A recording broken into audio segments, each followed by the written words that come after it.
Well, Heart Dwellers, it's been an exciting 2 days, and I'm so sorry I didn't get a message out to you, but when you hear our little tale of woe, you'll understand why.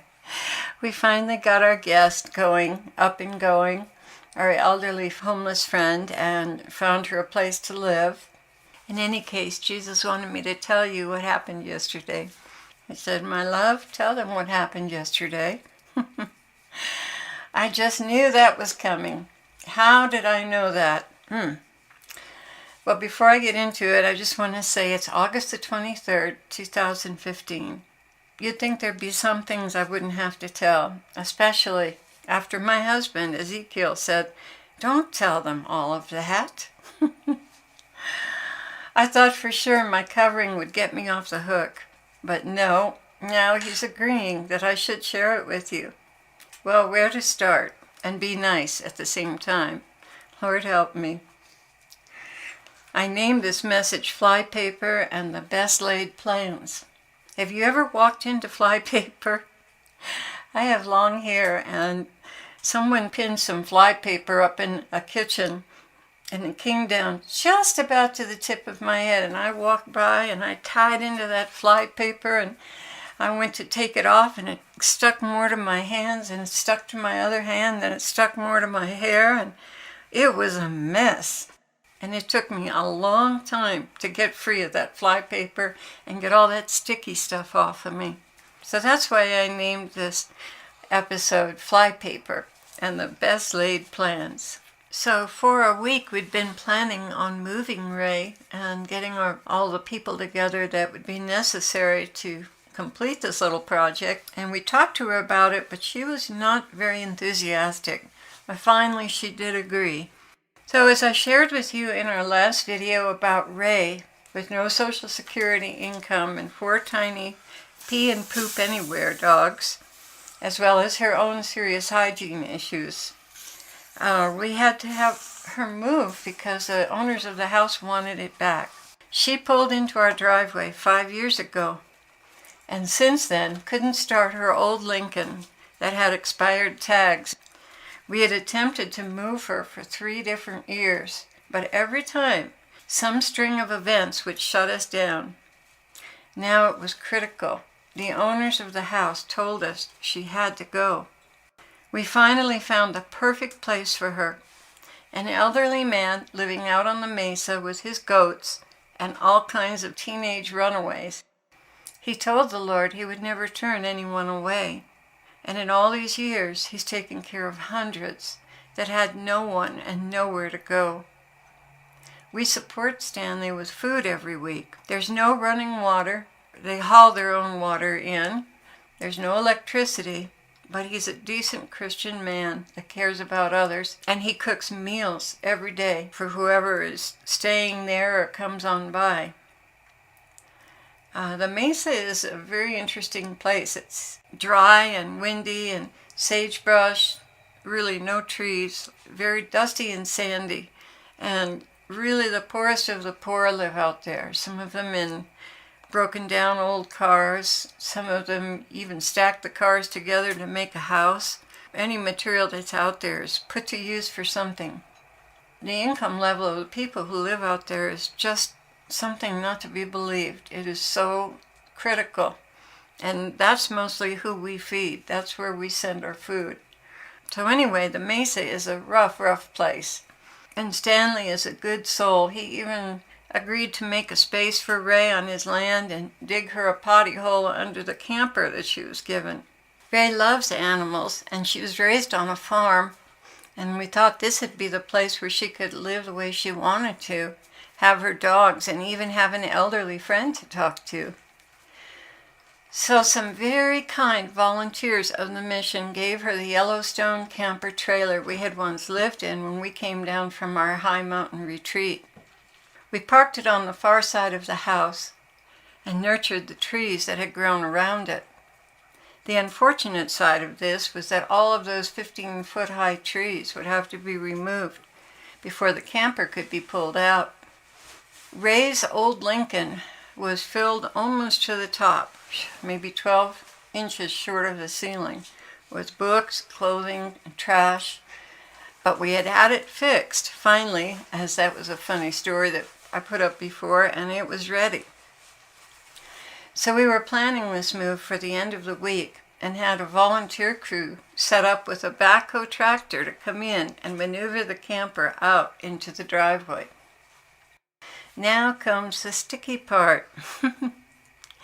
Ray wants to go home to Texas, and every time we've tried to get her what she needed to go, something would come up and snafu the plans.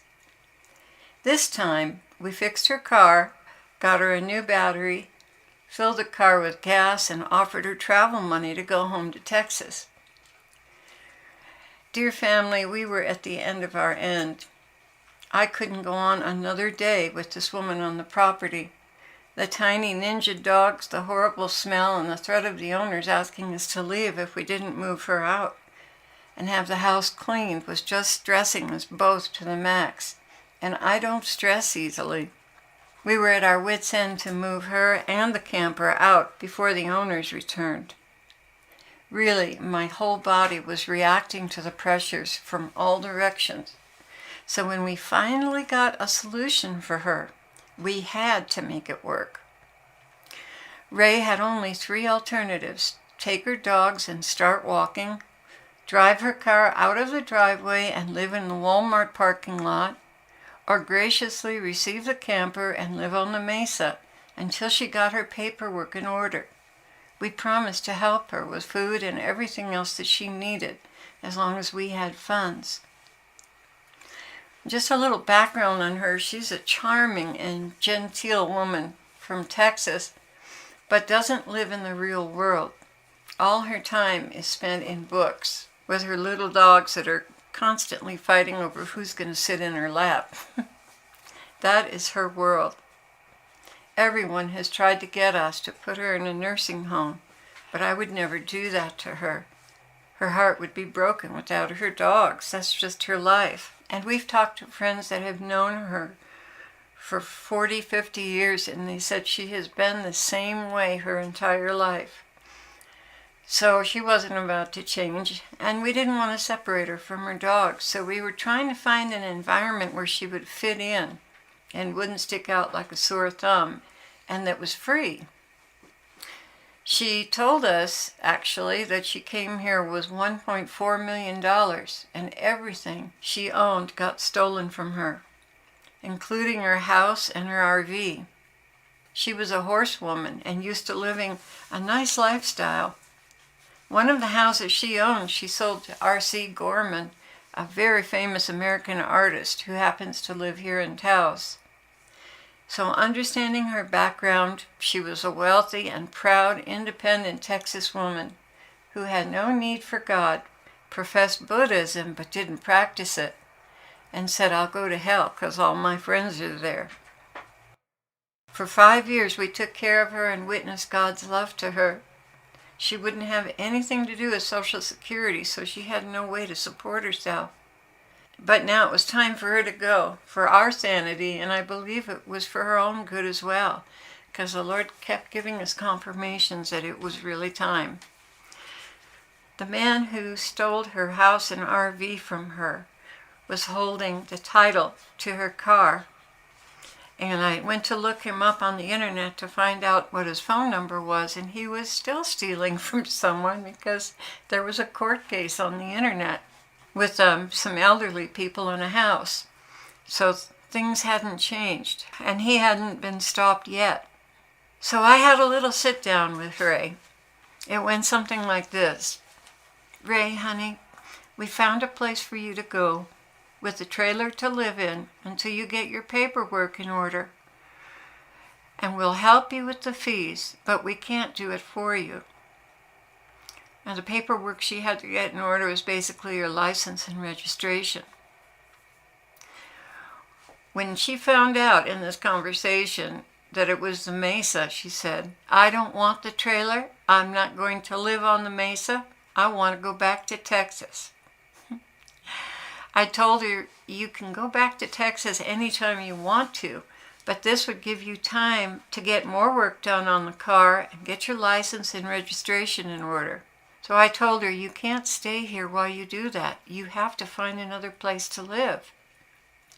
Well, a stream of excuses longer than a strip of flypaper started streaming out of her mouth. I won't live on the mesa. I need new tires. I need new brakes. I need new mufflers, my license and my plates before I leave here. I told her, no, sweetie, your time here is up. You can do that at Stanley's. And she answered me, I know you don't want me here.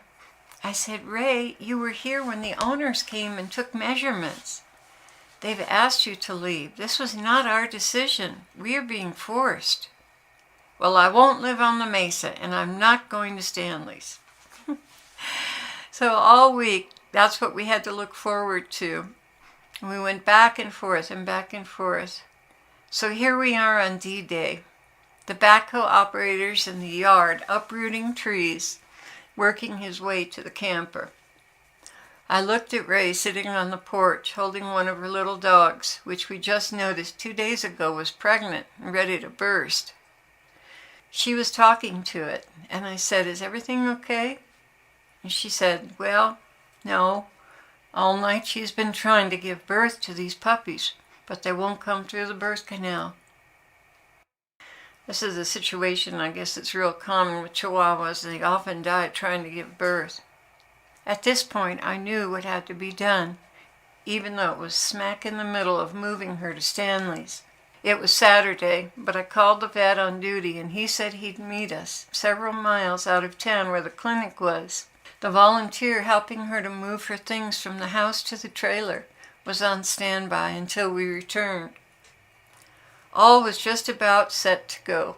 The house was a complete disaster, clothing, dog stuff, smelling to high heaven, but we had to save this little dog's life in the midst of it all, so we went. We rushed down there, left the dog with the vet, and headed home to see if her car was ready. I said, okay, Ray, let's go get your car. So I called the mechanic and told him we were on the way. He shared his great wisdom about our circumstance, adding another 12 inches of flypaper to the mix. Just how are you planning on getting it? It doesn't have any registration. She doesn't have a license and can't guarantee that that thing is safe. I told him, we'll take care of it. He replied, but it's not registered. You can't drive this on the street. I thought to myself, she drove it to our house and parked it. Surely she can drive it off your property. Even though we had emptied 14 bags of trash from it, still there were piles of magazines and clothing and books up to the shoulder of the seats. The mechanic wouldn't even get in it to work on it. He was afraid of the hantavirus, which has killed people out here. I opened the door of our truck for Ray to get in, and she said, I can't drive that car. It's not registered, and I don't have a license. I replied, do you want your car, Ray? You're not staying here another day. Benton is hauling the camper out to the mesa for you, and you have to follow him in your car if you want the camper. I'm going to Texas. I don't want the camper. I said, Ray, you have to have a place to stay while you're making your plans. She was quiet. Then I got a great idea. She could pull that camper back to Texas with her. I told her that, and she sat there still brooding. A few moments later, did you say I could have the camper? Yes, Ray, it's yours if you want it. Well, then I accept. Not a word of gratitude, thank you, ma'am, or take a long walk off a short cliff, just, well, then I accept. I took a deep sigh of relief as we pulled into the mechanic's yard. The first words out of his mouth were, you can't drive that thing. It's not current. She'll get pulled over. It's not safe. I can't guarantee it. On and on and on, right? I put my hand up like a traffic cop and said, that's enough, brother. I don't want to hear another word from you. He started up again, and I said, zip it. Ray got in the car, turned the ignition, and nothing happened. Oh, boy. I looked at the mechanic, and he looked at me. I just started it 5 minutes ago, he protested. He opened the hood and found the cables were loose, so made some excuse and walked off to get a wrench. 5 minutes later, it started right up. But I was thinking, it starts now, but will it start again? No matter, it just needs to go. Then Ray started in making all kinds of objections. The dash lights won't come on. You don't need them, Ray. Then another stream of things that were wrong kept coming up as I walked over to the gate, and she pulled towards it, talking the whole time with the door to the Lincoln wide open. I told her to close the door, and she wouldn't do it. She just kept giving me excuses. Finally, I shut the door and told her I'd follow her home. Well, we made it to the gas station and filled it up. Arrived home just in time for Benton to be pulling out of the driveway with the camper. She parked on the street, opened the door, and began another long string of protests. The steering wheel wiggles. The brakes go to the floor. It smells hot. My license and my registration aren't current, and the fluids haven't been changed. And she wanted to park it in front of our house again. I had the fluids checked. And I said, Ray, you have two choices. Leave this car right here, get in the truck with Benton, and I'll have it towed away in 20 minutes and impounded. Or get behind him in your car and follow him out to the mesa where there's another mechanic and we can have it looked at again. She just gave me a blank stare. I could tell a rebuttal was coming, so I repeated her options and walked away. Now, in order for the camper to get out of the driveway, we had to move our truck. It was rather a tight squeeze. And all of a sudden, one of our tires exploded and went flat. It had hit some kind of a stub on the side of the wall and just penetrated all the way through. Big explosion. Benton looked at us, thinking his tire went flat on the trailer. He looked at us and said, well, I can't keep going with a flat tire. And I said, smiling, because I knew he was good to go, no, Benton, you're good to go. It's our tire that just exploded. He finally got it, turned and went down the street, and she followed quietly. Woof. Boy, I'll tell you, if I were a drinker, I would have had 3 martinis over this. I was so exhausted. Well, unfortunately, that's not quite the end of the story. She made it all the way out to the mesa and had just crossed the cattle guard when the car stopped and started steaming. Benton looked at it and figured out our world-class mechanic didn't screw the radiator cap on all the way. And now, well, the car is toast. The Lord whispered in my ear earlier that day to get her another car. I felt the Holy Spirit in that. So I brought it up to Ezekiel, and the Lord confirmed it, and somehow she will have to find a used car, and we have several volunteers that I'm sure will help her to pay for it. So Ezekiel and I spent a good hour soaking in the water after all of that, and when we came back there was another message on her phone, because you know I wasn't going to answer the calls. It was Stanley, who had this good report. We have a problem with the propane. It seems to be leaking somewhere when I turn it on. I thought to myself, welcome to Flypaper Central. Good luck, brother. In the meantime, who's going to pick up the dog at the vet tomorrow? I don't know, but I do know who won't be picking up the dog at the vet tomorrow. We've done our 5 years and we're out now. It's someone else's turn. And that's the end of the Flypaper and the best laid plans story, or so I hope. So needless to say, I came into prayer last night, roadkill. It was all I could do to sit up and worship our good God. Immediately I saw him holding me up under the arms. He picked me up and put me on the operating table and opened me up and began repairing the damage. I think I was a mess. Taking things out and putting things back, swabbing around my heart because infection had set in. The infection of anger, bitterness, unforgiveness, and frustration. When he was done, he said, "You'll have to be on antibiotics for a while." In the next scene, I was lying in this beautiful palatial bed with a sheer canopy and curtains in a palace.